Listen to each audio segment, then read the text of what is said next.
welcome Gosport Railworks. My name is James, and as you can see, I'll be doing some more 3D work on my Digital Foundry series.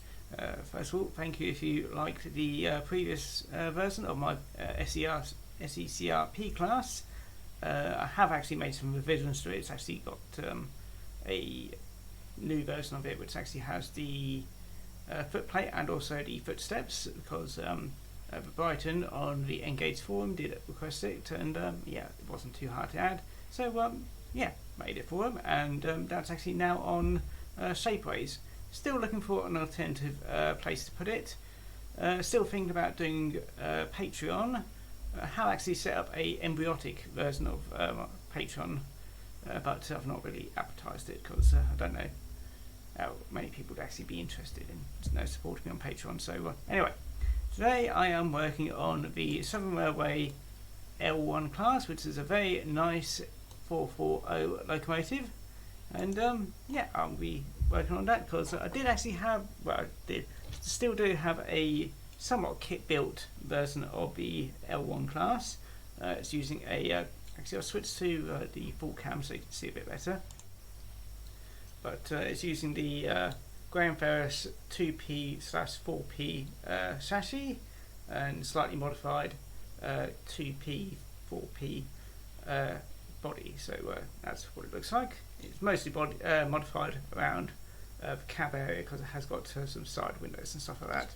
Just to say comparison, here's the I'm just going to call it a 2P. So here's the 2P body, and there's a few extra little changes at the bottom, but that's the main one there. So yeah, I figured I'd actually try and make my own version to hopefully fit on this chassis.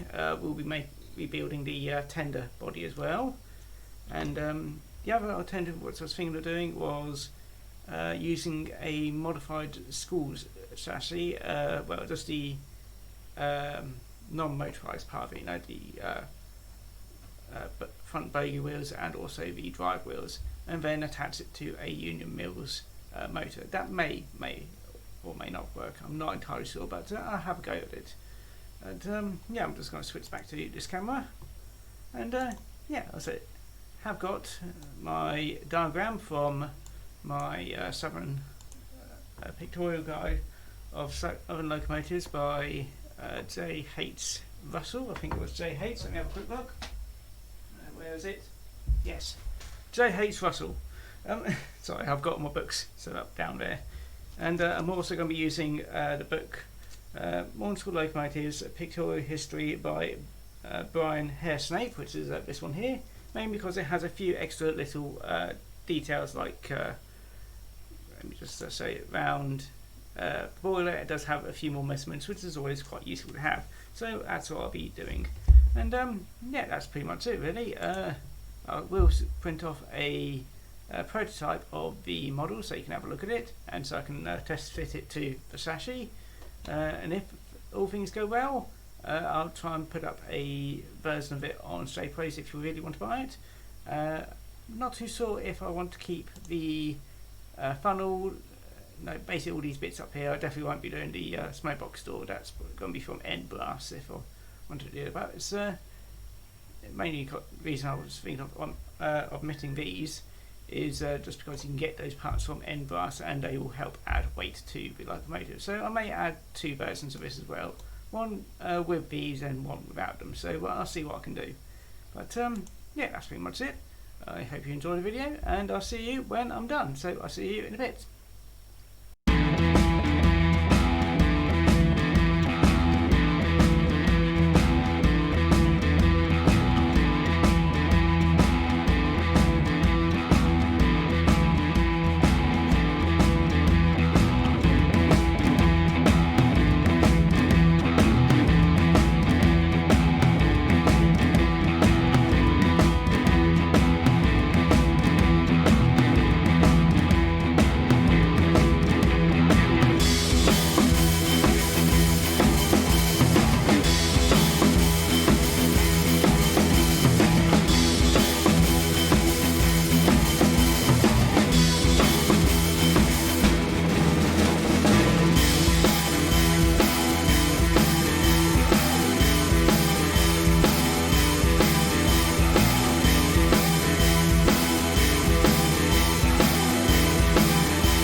Well, here we are with the finished L1 class print. As you can see, it's a little bit broken as when I was taking out the structure work on the inside, it kind of snapped. So no, I won't be printing this at home for everybody to use.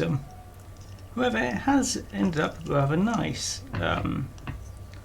Unfortunately, I can get these bits on these corners on the what was it? Firebox, that's what I was thinking of.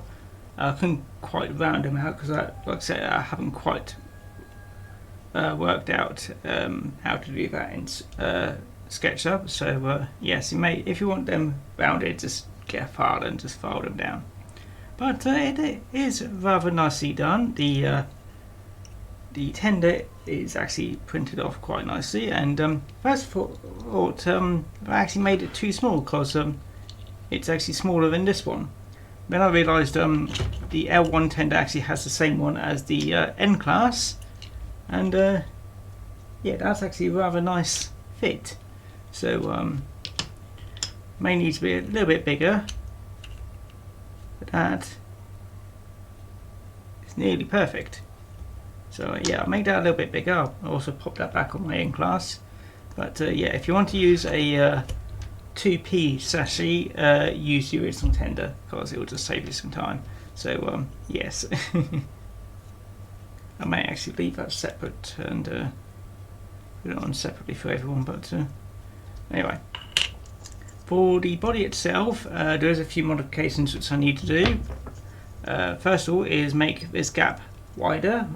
This is the slice for the boiler, so it can fit onto the body, like the chassis itself, and also add the little dots for where basically to drill for the buffers. But it's nearly there. Like I say, it just needs a bit more of a gap, and don't worry about that screw. Put that over there.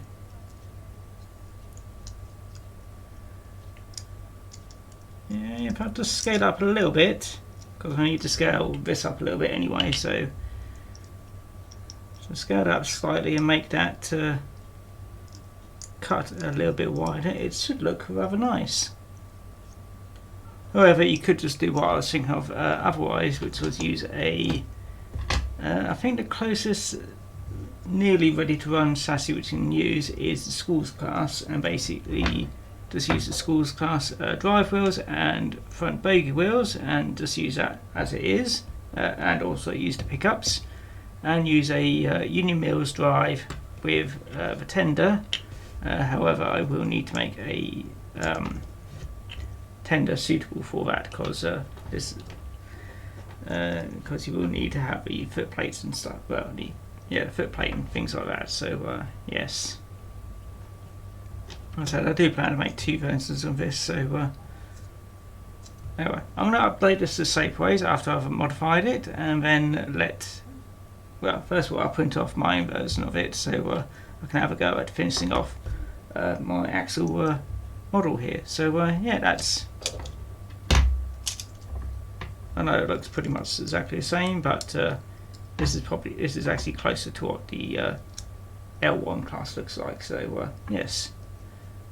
And plus it will allow everybody else to make their own L1 class, so that's probably close at the moment. Should look some of that. Oh well.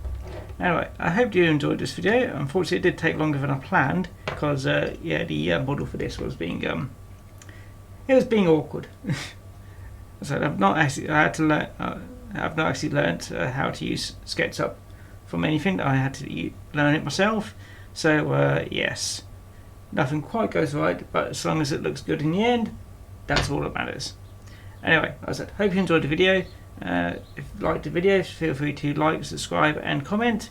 If not, hope you enjoy your day, and hope you enjoy your day anyway, and I'll see you again next time. So take care now, and bye bye.